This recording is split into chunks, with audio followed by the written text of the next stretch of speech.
What is going on, everyone? Welcome to another episode of Hobgoblin versus Patrician DRZ. Today, we're gonna be doing, guess what? More upgrades and cool stuff to the DRZ while this bike just desperately tries to keep up with whatever cool stuff we're doing over here. So, Spite, what are we doing to this bike? We are putting on a special set of sprockets, and by special, I mean probably with crayons and not like savant level stuff. Yeah, this is that kind of special, you know?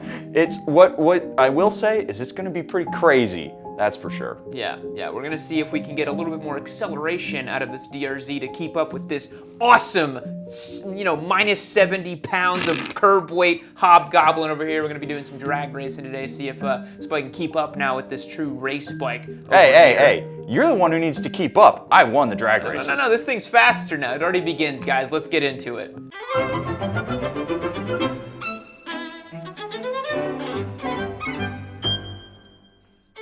Alrighty guys, so you know the deal. We have all of these parts on this motorcycle thanks to Partzilla. They've decided to help us rebuild this motorcycle in all of its glory. And I figured it'd be fun to actually go in and take a look at all the stuff that we have put on this motorcycle, because a lot of stuff has changed very rapidly. Obviously we have this RS2 exhaust on here, which is just very nice. We have these new plastics which were sent to us from Partzilla, and the livery was designed by Rogue Labs. If you want to check out the video of how they put all that stuff together, we'll include a link down below. Go check out Lee's channel. He has a huge 4K video about how he did all the stuff on here. We've installed a new headlight, which made a huge difference in the aesthetic look of this motorcycle. And then today, we're putting on a massive 47 tooth sprocket in the rear, and an itsy bitsy 14 tooth sprocket. Anybody who knows anything about DRZs knows that the SM runs 1541. We are going to 1447. So that is a massive increase in torque.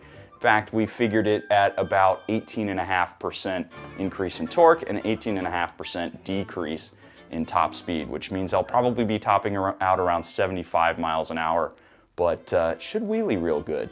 Now remember, all of these parts are being given away down on Partzilla's website. They are the best source of OEM parts on the internet, and they are giving away all of these parts or the cash value of these parts in their store credit if you don't have a DRZ that you're fixing up yourself.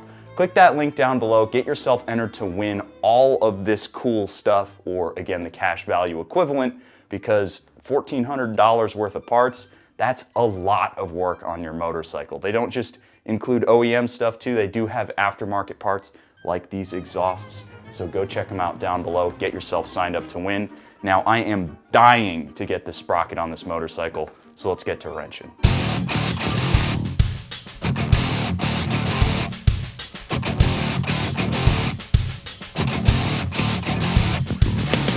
That's not what a chain's supposed to be like. It's a little loose.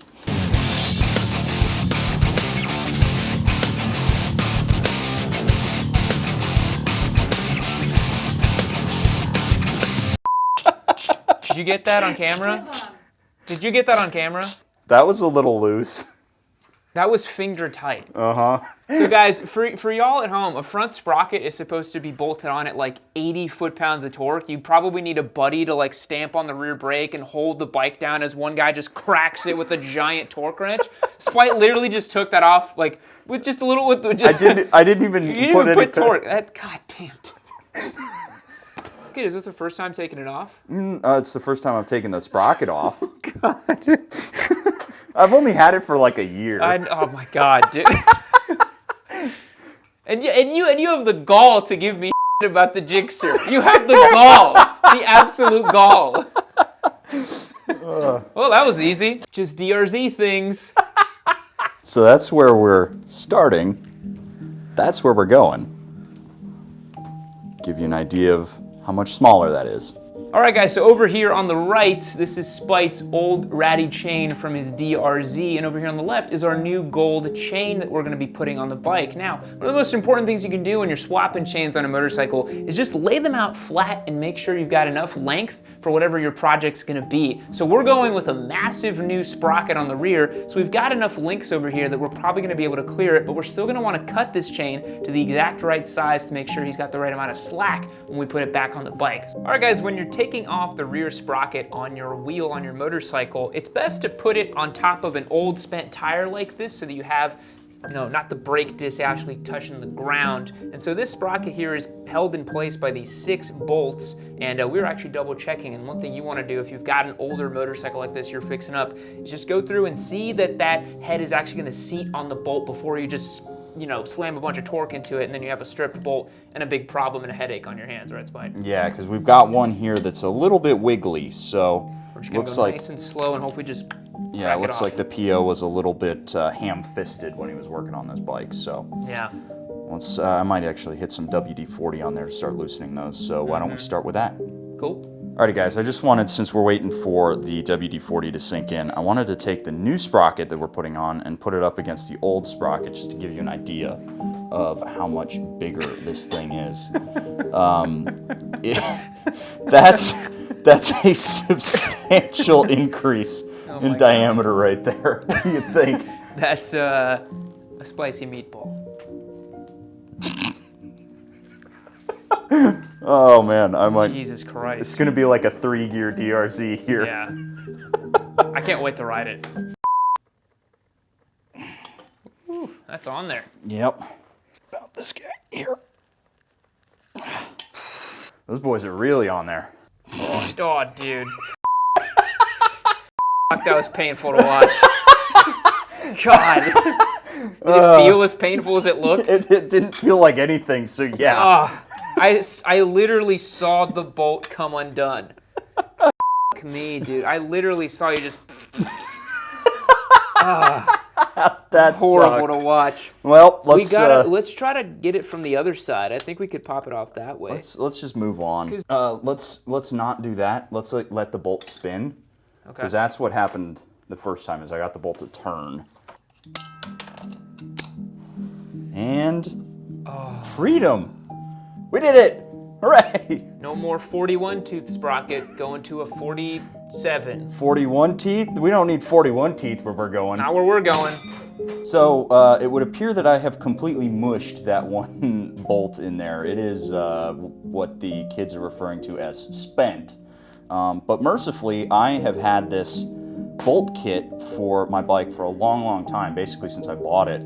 And I found a whole bunch of replacement bolts that are exactly what we need. So you should definitely get yourself one of these if you're working on an old wretched motorcycle, because it's come in handy several times. Alrighty guys, so after extolling the virtues of my bolt kit, I realized that I only have 5 replacement bolts out of 6 that are holding my sprocket on. So when it comes to buying bolt kits, the old prepper's mantra of 1 is none and 2 is 1 comes into effect. I should have bought 2 of these. So, I mean, it's only another $20. So I'm gonna go home and buy one of these tonight, and then I'll probably replace this bolt tomorrow or the next day, whenever it comes in on Amazon, because they're just kind of readily available. But in the meantime, we're just going to reuse one of the least mushed bolts that came with the bike, and then we're going to lock this sprocket down, get the wheel back on the bike, and we'll be good to go.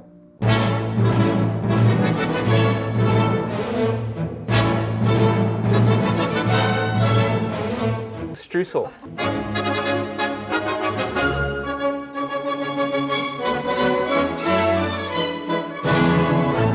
Alrighty folks, here we are. The DRZ and the Hobgoblin. Back again. DRZ always looking a little bit better every time we do something to it, right? And the poor Jicks are just looking worse and worse and worse. Yeah, every time we touch it, the value just plummets. Yeah. Now, I rode your DRZ out here. I've reserved all judgment, did not tell you anything. Want to get your raw first impressions on how the new sprocket setup feels. So I know you're dying to jump on it, so do it. Oh, absolutely. Let's do this. Because I couldn't get a sense for it because I didn't remember how the bike felt, but I know you do. Oh, dude, man, that is a massive improvement. Holy shit. Really? Yeah. Like, it is so much snappier off the jump.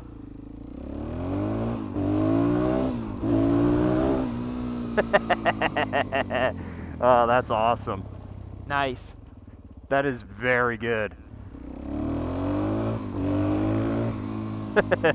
This is the way it was meant to be, man. This is great. But I think the real question is, how much now am I going to stomp the Gixxer by? That is true. But you gotta let me take a quick rip on it for the folks at home. You know, let me ride that DRZ around a little bit. I'm pretty sure that the speedo sensor is completely screwed. Oh, probably, yeah. I feel like at this point this bike tops out at 70-something miles per hour, so it's like, you know, don't worry about your speed. Which is weird because I thought it was reading speed off the front wheel. So maybe it's not screwed. Maybe it is just going 17 miles an hour that quickly. Let's give the people what they really want. Let's see how this thing stomps the old Gixxer. Well, how are you feeling? This is not fun. Right now, We're not even going highway speed. It's like this is highway speed now-ish. Yeah, no, at 65, it feels like I should be going about 80. By the sound that the engine's making. Well, we can just start accelerating whenever. Both these bikes are so slow. Yep. Just say when. I'm going.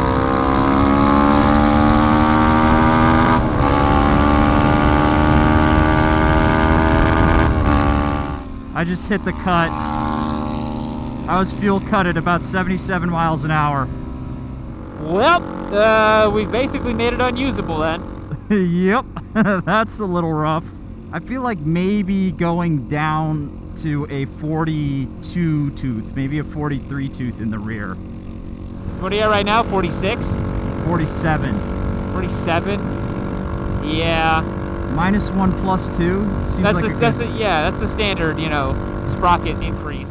Because the dirt bike or the S version has 43 teeth in the rear and a 16 up front. No, 15. So 15, 44.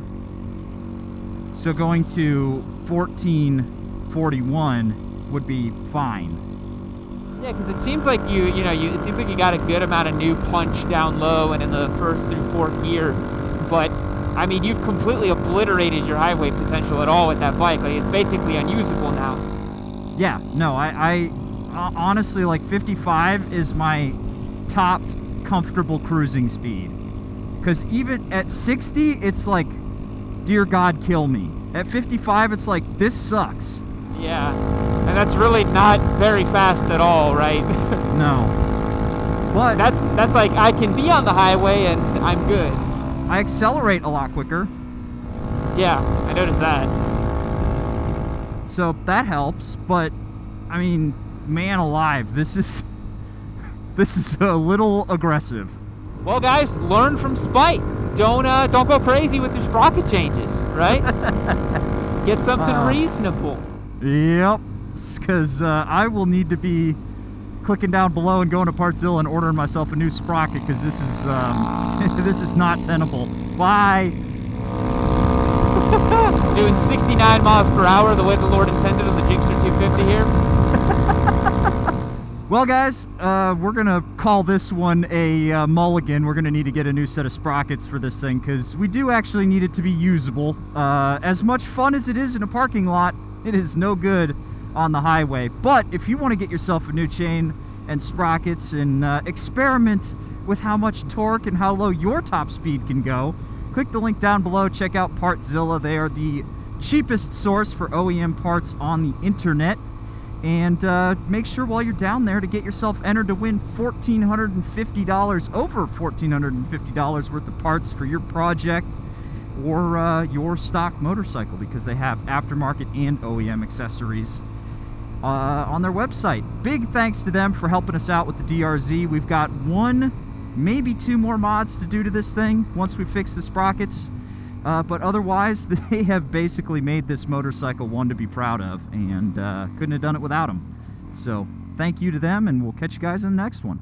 Between this and my desert sled, you might think I'm just some horrible biscotti boy, but really, if you click this video right over here, I will prove to you that I love more motorcycles than just Ducati biscottis. Click it and find out.